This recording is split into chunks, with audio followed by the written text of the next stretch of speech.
Hello guys, आप लोगों का फिर से स्वागत है भैरव शो के चैनल पे। और मैं माफ़ी चाहूँगा कि मैं इतने समय बाद वीडियो डाल रहा हूँ। बात ये होगी ना एक्चुअली कि मैं थोड़ा सा बीमार से रहने लगा, और साथ ही साथ घर पे जो रश है वो तो आपको मैंने क्लियर कर ही दिया था। इस वजह से मैं कॉल और व्हाट्सअप का मैं रिप्लाई बहुत कम कर पाता हूँ। बाकी तो अब सारा कुछ ऊपर वाले के हाथ में ही है, काफ़ी अच्छा चल रहा है और अब तो मैं वापस नॉर्मल होता जा रहा हूँ। साथ ही साथ आज मैं आपको एक बहुत बड़ी साधना देने जा रहा हूँ, जो कि मैंने खुद अभी करी है हाल ही में, और ये सिद्ध करी है। ये जो सिद्ध करी है मैंने, इसकी मैं आपको वीडियो दिखा दे रहा हूँ। वीडियो ये है। और गाइस, मैं आज ये बताना चाहूँगा आप लोगों को कि ये जो साधना ही काफ़ी जटिल साधना है और काफ़ी कुछ इस साधना के द्वारा किया जा सकता है, क्योंकि ये एक चुड़ैल की साधना है। इस चुड़ैल का नाम सुंदरी है। सुंदरी जो चुड़ैल होती हैं, मैं इसका थोड़ा आपको बैक टू स्टोरी बताता हूँ। राजस्थान में काफ़ी पुराना जादू चलता है, एक मटकी हांडी करके। हांडी कई तरीके की होती हैं, किसी को मारने के लिए असो मैतारी की भी होती है, सफों की भी होती है, और एक देवी हमारी पूजती है पाथरी वाली, उसकी भी होती है। हांडी टोटल अगर देखी जाए, ऐसे हांडी 122 प्रकार की होती हैं, जिसमें से कई लोग सिर्फ 2 या 3 तरीके की हांडी जानते हैं। जिसमें एक हवा में उड़ने वाली होती है, जिसमें इंसान को मारने के लिए घर तक हांडी छोड़ी जाती है। एक होती है जिसमें खून के अंदर बकरे के कलेजे वगैरह काफ़ी कुछ डालने के बाद मरगट कालका को छोड़ा जाता है जमुना के अंदर, वो हांडी होती है। और भी कई प्रकार की हांडियाँ होती हैं ऐसी।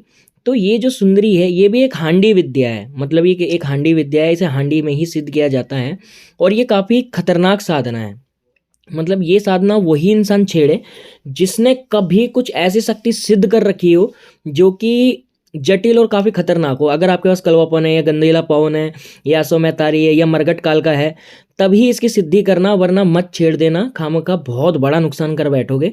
क्योंकि ये जो सुंदरी है, ये सगी अपने बाप की भी नहीं होती। क्योंकि जो सुंदरी होती है ना, सुंदरी इनके स्वरूप को बोला जाता है। इनका शरीर आधा जला हुआ होता है, लाल कलर की साड़ी पहनती हैं, पैरों में पायल होती है, एक नाक के अंदर कुंठा होता है। साथ ही साथ ये आंखों में काजल लगाती है, पैना काजल जिसे कहते हैं, जो कि कई बड़े बड़े काजल होते हैं। ठीक है। दूसरी, ये वैश्या कैटेगरी से होती है, यानी कि वो लड़कियां होती हैं जिन्हें हम कॉलगेट टाइप कहते हैं। ऐसी जो राजस्थान में नाचने वाली होती हैं, वो होती है। ये जब आती है, इस घर के अंदर पायल की आवाज़, छन छन की आवाज़ बहुत ज़्यादा बढ़ जाती है। साथ ही साथ घर के अंदर कई प्रकार की समस्या खत्म हो जाती है अगर इसे सही तरीके से करो। वरना ये घर के अंदर ही बैक बैक मार जाती है, किसी ना किसी के शरीर में घुस जाती है और उसके शरीर को तबाह कर देती है बिल्कुल ही। ज़्यादातर ये लड़कियों के शरीर में घुसती है।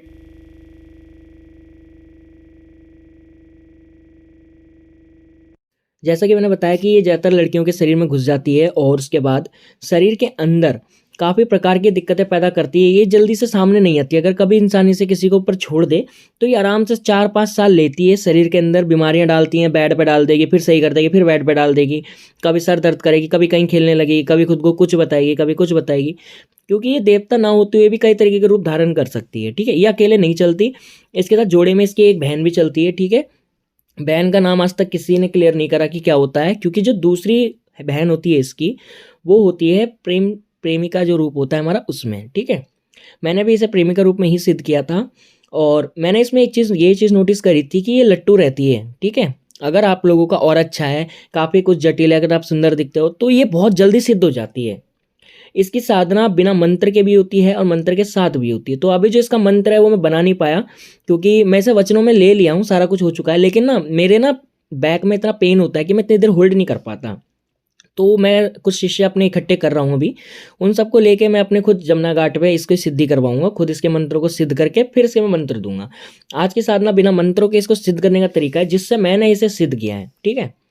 जैसे कि मैंने बताया, ये राजस्थानी होती है और इसके पास काफ़ी प्रकार की शक्तियाँ हैं। आप इससे कुछ भी करवा सकते हो। ज़्यादातर ये सेक्स हो गया, या फिर किसी की कोख बांधना हो गया, घर की किसी की बरकत चुरानी हो गई, कोई खबर ला के देनी हो गई, और मारन हो गया, सम्मोहन हो गया, उच्चाटन हो गया। किसी देवी देवता को अगर आपके पास बंदिश लगानी है, कोई देवता की सवारी रोकनी है, उसमें भी बहुत तेज चलती है। रिजल्ट इसका 72 घंटे में आता है। कोई भी छोटा काम करो या बड़ा काम करो, सिर्फ 72 घंटे ये बोल के चलती है। और बाकी बहुत कुछ ये करने का दम रखती है अपने हाथ में। अगर आपकी गवर्नमेंट जॉब नहीं, गवर्नमेंट जॉब देगी। घर के अंदर बीवी छोड़ के चलेगी, बीवी को वापस ला के देगी। और ये काफ़ी खतरनाक शक्ति है जो बात है, क्योंकि ये बहुत ज़्यादा जटिल तरीके से चलती है। स्वरूप मैंने आपको बता ही दिया कैसा होता है। अब मैं आपको विधि बताता हूँ कि विधि कैसे होगी। विधि सिंपल है। आपको एक ऐसा चौराहा चाहिए जिसके आसपास मरगट हो, या फिर आपको आक का पेड़ चाहिए। ठीक है। जिस पे टिड्डे बैठते हैं, आक का पेड़ होता है सफ़ेद दूध वाला, या तो वहाँ पे होगी। सबसे पहले मैं आक के पेड़ की बताऊंगा। सिंपली रात के 12 बजे जाके आपको आक के पेड़ के पास थोड़ा सा टॉयलेट करना है। ठीक है। और जो हो सके आपको ब्रह्मचर्य हुई के हुई खंडित करना है। ठीक है। अब खंडित कैसे करना है वो आप खुद जानते हैं ना।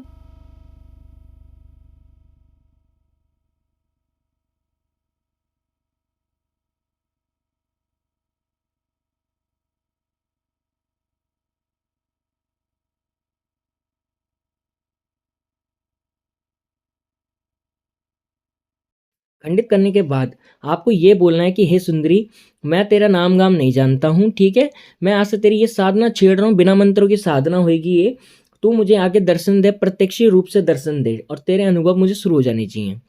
इसमें एक चीज़ की ये है कि वैसे तो ये साधना जो है 41 दिन की है। अब 41 दिन की क्यों है?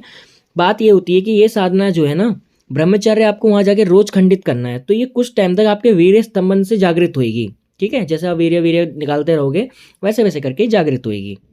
जागृत होने के बाद आपको घर वापस आ जाना है। जब ये जागृत होने के बाद आप जब घर वापस आओगे, ये आपके पीछे पीछे चलेगी, तो घर के अंदर पायलों की आवाज़ बहुत ज़्यादा बढ़ जाएगी। पायलों की आवाज़, डरने की आवाज़, रोने की आवाज़, हंसने की आवाज़, काफ़ी प्रकार की आवाज़ें आएंगी घर के अंदर। आपको उससे डरना नहीं है। 6 या 7वें दिन से अनुभव होने शुरू हो जाएंगे और काफ़ी कुछ तरीके के अनुभव ये देगी। डरना मत, क्योंकि डर गए तो काम खत्म कर देगी ये। जब आपको ऐसा लगे कि ये मेरे पीछे घर के अंदर आवाज़ें ज़्यादा बढ़ रही है, तो उस आग के पेड़ के पास जाके वहाँ पे आपको टॉयलेट करना है और उस पेड़ को उखाड़ लेना। उखाड़ने के बाद उसे घर लाना है, घर लाने के बाद उसको जलाना है और वहाँ पे उसको बुलाना है, घर के अंदर ही बुलाना है, ठीक है। जैसे जैसे उस पौधा जलता जाएगा, वो जलता जाएगा। अब मैं आपको बताता हूँ जलाना कैसे है। आम की लकड़ियाँ या आग की लकड़ियाँ, दोनों में से कोई भी लकड़ियाँ ले सकते हो। आम की ले लेना, उसके ऊपर अपना आधा हाथ काट के उसको खून चढ़ाना, बकरे की कलेजी चढ़ाना, फिर दारू चढ़ाना। दारू के बाद उसी आग के ऊपर जब आग तेज हो रही हो तब अपना ब्रह्मचर्य उसके ऊपर खंडित करना। तो जितनी बार वीर्य की बूंदें उस पर गिरेंगी, उस पर स्वाहा स्वाहा बोलना है आपको खाली, ठीक है, जितनी बार गिर सकें और जितना हो सके उतनी देर तक आपको अपना ब्रह्मचर्य खंडित करना है। एक ही बारी में जब हवन चल रहा हो, कम से कम नहीं तो 4 से 5 बार ब्रह्मचर्य खंडित करना है। ये खंडित करने के बाद ही उस पर ये सामने आ जाएगी। जब आप 5 बार खंडित कर लोगे, उसके बाद छठा आपको खंडित नहीं करना है और उसके ऊपर थूक के उसको बुझाना है बिल्कुल ही, ठीक है। जैसे आप थूकोगे वो आग्नि बहुत ज़्यादा तेज हो जाएगी, विकराल हो जाएगी, तो उसके बाद उसको पानी से बुझा देना बिल्कुल ही। बुझाने के बाद जैसे ही आप सोने के लिए जाओगे, जैसे सोओगे, तभी आपकी छन छन की आवाज़ आएंगी 3 बार। छन छन की आवाज़ जैसी आती है, उसके बाद तुरंत आपके कान में एक आवाज़ आएगी, ये बोलेगी कि मुझे ब्रह्मचर्य खंडित करो और खंडित करो, मुझे तुम्हारा वीर्य दो, ये दो, वो दो।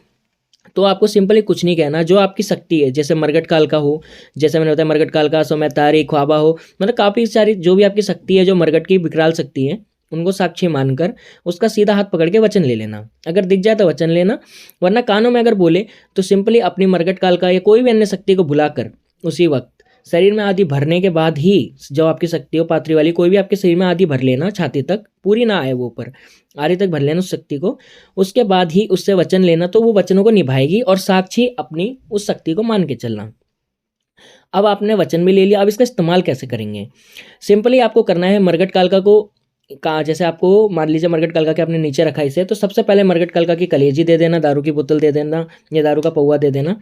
उसे देने के बाद आप इससे कार्य ले सकते हो। इसका जब ये कार्य पूरा हो जाएगा तब अपने खून की 3 बूंदें चढ़ाते रहना, ठीक है। ये तो हो गई आग के पेड़ की। अब चौराहे की मैं बताता हूँ। चौराहे पे जाने के बाद वहाँ पे आपको सिंपली रोज कलेजी और जो मैंने बताया है सेम प्रोसीजर वही रहेगा, बस चौराहा रहेगा यहाँ पे। इसमें ब्रह्मचर्य खंडित नहीं करना है, इसमें ब्रह्मचर्य का पालन करना है। 11 दिन तक करना है। 11 दिन के बाद अब 12वें दिन से अनुभव शुरू हो जाएंगे।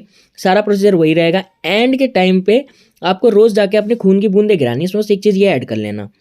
तो जब ये कर लो तो घर आने के बाद 5 बतासे, 1 लौंग का जोड़ा, 1 पान का पत्ता, मिठाई, ठीक है, सफ़ेद कलर की एक मिठाई होगी वो, और साथ ही साथ कुछ बूंदे अपने खून की दिखा के, ठीक है, उसे घर के अंदर वहाँ रखना जहाँ किसी देवी देवता की फोटो वोटो कुछ ना, और वहीं पे सोना है आपको। और इसको रोज़ ये बोलना है कि मैं आपको निमंत्रण देता हूँ चुड़ैल जी, आप मेरे पास आएँ। वहाँ सुंदरी नाम नहीं लेना, चुड़ैल नाम लेना। तो आसपास की जो भी एक चुड़ैल होगी वो उठ के आ जाएगी, तो उसको आपको नाम देना है सुंदरी, ठीक है। तो उस चुड़ैल का नाम सुंदरी पड़ जाएगा। और उसकी जो दूसरी बहन साथ में लेकर आएगी, वो उससे बोलना दूसरी बहन को लेकर आओ, तो वो एक चुड़ैल और ले आएगी। तो एक साथ आपकी 2 चुड़ैल सिद्ध हो गई। जब दूसरी वाली आ जाए उसे एक अपनी मर्जी से कोई भी नाम दे देना। हम तो कई प्रकार के नाम दे देते हैं, आप कोई भी एक नाम दे देना दूसरी वाली को। अब आपने उसे नाम दे दिया, उसके बाद उससे ये बोलना कि मुझे एक सिद्धि और चाहिए। तो वो पूछेगी क्या चाहिए, तो सबसे पहले वो आपको भटकाएगी, ये बोलेगी मुझे बीवी रूप में सिद्ध कर लो, लालच देगी। तो लालच में मत आना, उससे बोलना है मैं तुझे बीवी रूप में सिद्ध नहीं कर सकता, तो मेरी प्रेमिका रूप में सिद्ध हो, ठीक है। इसका स्वरूप होता है, इसका फेस जो होता है वो पूरा का पूरा जला हुआ होता है, आंखें नहीं होती हैं इसके फेस में, ठीक है। काली कलर की साड़ी पहनती है, पैरों में पायल नहीं होती इसके पैरों में ना, जो राजस्थानी में नाचने वाले होते हैं मोटे वाले घुंघरू वाली चीज़ जो पहनते हैं, मुझे याद नहीं आ रहा क्या बोलते हैं, वो होते हैं। एक हाथ के अंदर इसका 6 महीने का बच्चा होता है, मुंजा होता है जिसे कहते हैं मुंजा, तो वो तो आपको गिफ्ट में वैसे ही मिल जाएगा, वो होता है, ठीक है। और सीधे हाथ में, और ये हवस की भूखी होती है, तो इससे जब भी आप कार्य लोगे इसके साथ फिजिकल होना जरूरी है, ठीक है। फिजिकली कैसे होती है? फिजिकल खुद नहीं होगी। अगर आपके पास लड़की है कोई या आपकी गर्लफ्रेंड है तो ये उसके शरीर में प्रवेश कराने के बाद ही इससे फिजिकल होना तभी फायदा है, वरना ये नुकसानदायक है। ठीक है, ये तब जाके होएगी। और इस तरीके से आपकी तामसिक सिद्धि चुड़ैल के बिना मंत्रों की पूरी होती है। अब मैं बताता हूँ कि यूट्यूब पे क्या चलता है। आप लोगों को चुड़ैल की कोई साधना देता है, मंत्र देता है। सबसे पहली बात, चुड़ैल, डाकनी, शाकनी, इनके जो मंत्र होते हैं ये गुरुमुख मंत्र होते हैं, लेकिन ये मंत्र हर किसी के लिए वर्क नहीं करते हैं। अब एक्सप्लेनेशन ऐसे हो सकती है कि मेरे पास चुड़ैल हैं, मेरे पास डाकनी है, या मेरे पास अन्य शक्ति कोई है, तो मेरा जो चेला है, ठीक है, अगर आप मेरे स्टूडेंट्स हो तो आपको अगर मैं ये चीज़ देता हूँ ना, तो मैं पहले ले जाके आपको उसका शक्ति ट्रांसफर दूंगा, उसके बाद ये मंत्र दूंगा, तो ये कार्य करके सिद्ध होएगा। अब लोग आपको यक्षिणी के मंत्र देते हैं, ओम कामेश्वरी, आगच आगच स्वाहा और ऐसे कुछ, ये इंद्रजाल के ही मंत्र हैं, सबसे बड़े मंत्र हैं। लेकिन ये मंत्र कभी एक बंदा सिद्ध नहीं कर सकता, भले ही उसने जाप ताप कितना भी कर रखा हो, कितनी भी वो मेहनत कर ले, कितना भी कुछ कर ले, जब तक आपका इंद्रजाल सिद्ध नहीं होएगा, जब तक ये मंत्र नहीं चलते। कभी भी इंद्रजाल के मंत्र तब चलते हैं जब इंद्रजाल ही सिद्ध हो। लोगों को ये नहीं पता समुद्री जड़ का क्या यूज़ होता है, सफ़ेद सरसों का क्या यूज़ होता है, पीली राई का क्या यूज़ होता है, समुद्री झाग का क्या यूज़ होता है, या फिर जो आपकी होती है कटा की जड़ का क्या यूज़ होता है, अश्वमेध तरीके में कौन सा भोग लगता है। जब लोगों को ये नॉलेज ही नहीं, वो यूट्यूब पे बोल रहे एक घंटे में सिद्ध करो, चुड़ैल सिद्ध कर लो, पैसे की बारिश हो जाएगी, ये सिद्ध हो जाएगी। तो इन चक्करों में मत पड़ना, मेहनत करोगे तो हर चीज़ मिलेगी। और इन शक्तियों को सिद्ध करने से पहले हमेशा एक ऐसी देवी सिद्ध करके रखना जरूर जो घर के हमेशा भले में रहे, कभी बुरे में ना हो। इसलिए अपने गुरु को सर्वश्रेष्ठ समझ के अपने गुरु को एक ही मानना। गुरु का कोई मजाक नहीं होता। एक बंदा है कोई गुरु साधना ले रखी है, गुरु मंत्र जप रखा है, तभी वो दूसरा गुरु मंत्र भी जप रहा है, तो ऐसे में गुरु दोष भी लग जाता है, फिर उसकी जिंदगी खराब हो जाती है। सबसे बड़ी बात, कभी उसे सिद्धि नहीं मिलती। और पहला गुरु अगर उसे माफ कर दे तो ठीक है, वरना उसकी जिंदगी खराब हो जाती है। आजकल तो गुरु मंत्र एक सेलिंग की तरह है भाई, पेन की तरह है। अगर पेन चल रहा है तो ठीक है, वरना हटा दो। तो ऐसा नहीं होता। अपने गुरु पर विश्वास रखो। हर किसी का गुरु अपने अपने ही में काफ़ी अच्छा होता है। हम नहीं बोलते कि हमारे गुरु बड़े हैं या दूसरे गुरु बड़े हैं। हर गुरु बड़ा होता है, हर गुरु योग्य होता है। जो गुरु ज्ञान दे, मार्गदर्शन करे, गुरु वही होता है। ठीक है। जिन लोगों को गुरु दीक्षा चाहिए, माफ़ी चाहूँगा, अब मैं गुरु दीक्षा नहीं दूंगा यहाँ पे कभी भी। ठीक है। और ना ही मैं कुछ अब आगे किसी को कुछ बता सकता हूँ। मैं सिर्फ साधनाएं डालूंगा, क्योंकि अब मुझे लगता है गैस काफ़ी है। मैं जितने बच्चे अभी बना लिए हैं, मैं खाली उन्हीं को ही साधना कराऊंगा, ताकि वो लोग सिद्ध हो जाएं। सारे के सारे जब वो लोग सिद्ध हो जाएंगे तब आगे कंटिन्यू करेंगे। 1-2 महीने बाद मैं खुद ही बोल दूंगा कि जी अब मैं गुरु दीक्षा दे रहा हूँ। नंबर मेरा रहेगा, नंबर नहीं हटेगा, लेकिन मैं गुरु दीक्षा नहीं दे सकता ना। अभी मैं किसी का तंत्र काट करूंगा। ये कि कैजुअली हम क्वेरी कर सकते हैं किसी भी चीज़ के रिगार्डिंग। अगर ज़्यादा बड़ी कोई समस्या होगी भूत प्रेत की तो मैं काट भी दूंगा। ठीक है, टाइम पे होता है, इसीलिए मैं बोल रहा हूँ। तो आप लोग ऐसे ही लोगों का भला करते रहो, अच्छी अच्छी साधनाओं की तरफ जाओ, जो प्रॉपर ज्ञान है उसे प्राप्त करो। ठीक है, तो मिलते हैं आप लोगों से जल्दी। जय मेरे केसरमल बाबा की, जय मेरे भैरव बाबा की, सदैव जय हो।